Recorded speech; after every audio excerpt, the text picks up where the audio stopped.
On the banks of the Tagus River, at the entrance of the Lisbon port, rises an elegant building, the Belém Tower.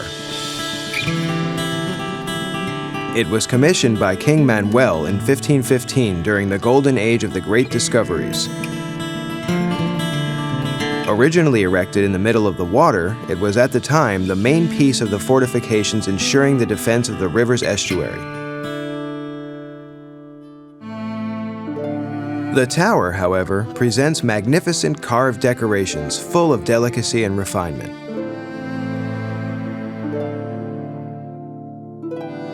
The fort became a splendid jewel in stone,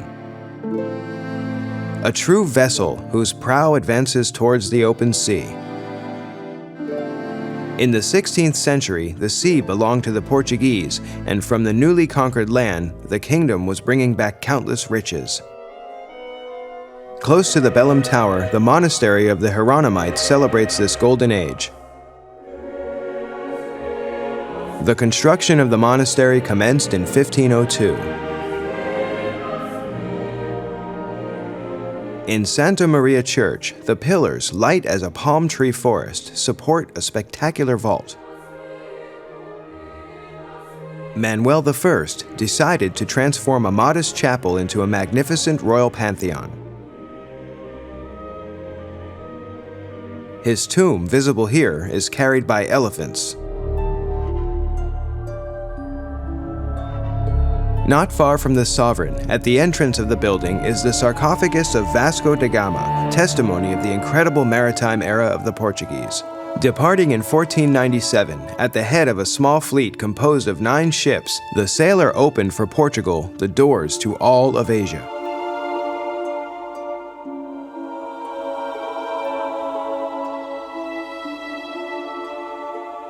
The treasures and the images that adorn the monastery were obtained from these remote countries. Maritime symbols and the exotic flower cover the columns and the arches. The Hieronymites Monastery represents one of the most perfect masterpieces of Manuelian art. Along with the Belém Tower, it has been listed as Worldwide Heritage of Humanity by UNESCO since 1983.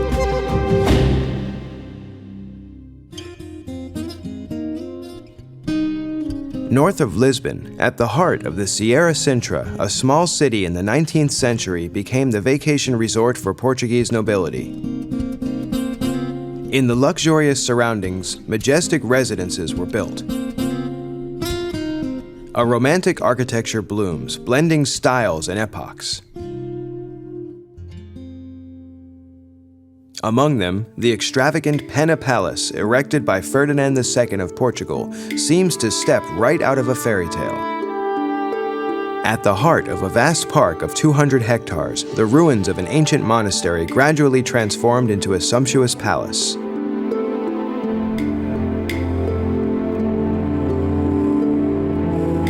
In 1840, the prince sent for a German engineer, the Baron von Eschwege, to realize his most obsessive desire. With onion domes crowned by maculation and vividly colored facades, the palace presents an incredible mix of elements from Gothic, Renaissance, and Manuelian architecture.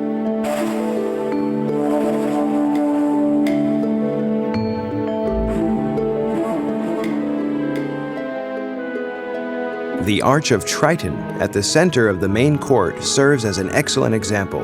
The characteristics of the Manuelian style, developed around 1500 by King Manuel I, are mixed with inventions, like the ferocious marine monster that protects the entrance. Thus, Ferdinand II made his castle a true summarization of the Portuguese history. Each period and each style are represented.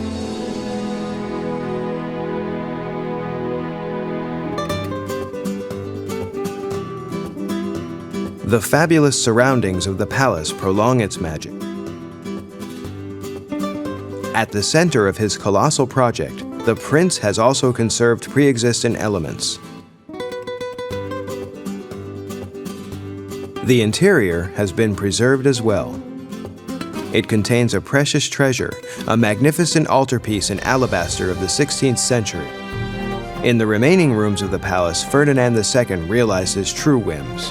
In the Arab Salon, the frescoes covered the ceiling and the walls. The Pena Palace, now a museum, was inscribed as a Worldwide Heritage of Humanity by UNESCO in 1995.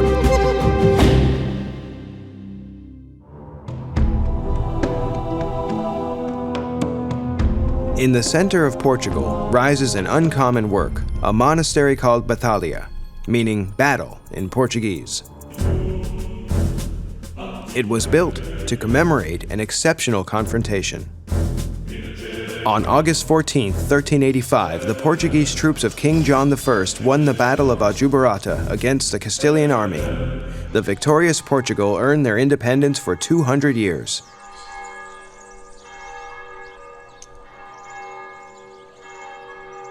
The construction of the building commenced in 1388, and during almost a century, the Portuguese monarchy developed an original Gothic style. At 104 feet high, the nave of the church, extremely sober, seems to dash towards the sky. A remarkable set of stained glass permeates the building with brightness. The mosaics of glass paint the stone with 1,000 glisters of color, inviting meditation. The Founders Chapel, built around 1426, hosts the tombs of King John I and his wife Philippa of Lancaster. Not far from the sovereigns rests their third son, Prince Henri the Navigator. Initiating in 1495, with the ascending to power of Manuel I, a new style appears in Batalha. A style with exuberant decoration that would change the face of the royal cloister. The stone is covered by the symbols of the great discoveries, in particular the armillary sphere, the navigational instrument composed by a series of rings. It became the emblem of the king and his new art, baptized Manuelian.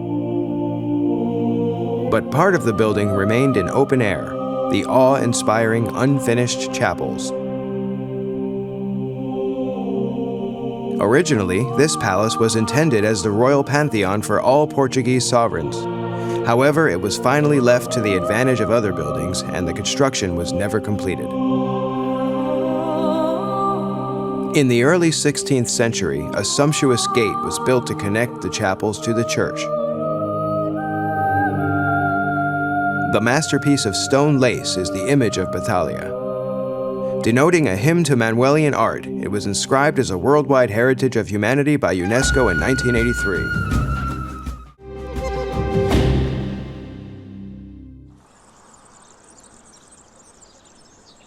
At the center of Portugal, on a promontory dominating the small village of Tomar, rise solid walls and a religious structure originally built by the Templars. In 1334, the convent became the seat of the Order of the Knights of Christ, a wealthy military religious order.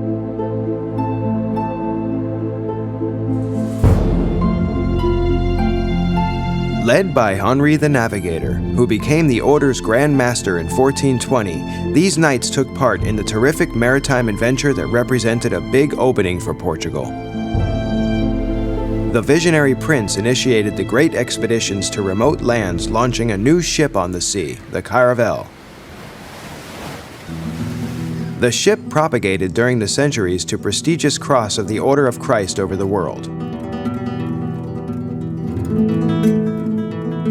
Simple and austere, the large complex of the Convent of Christ articulates around a primitive church built by the Templars. Under certain aspects closer to a fortress than a religious building, it contains a delicate jewel.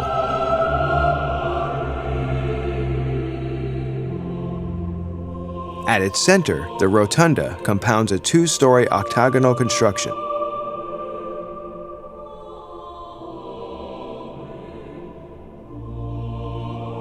The rich polychrome decoration of the Byzantine traits served once as an oratory for the soldier monks.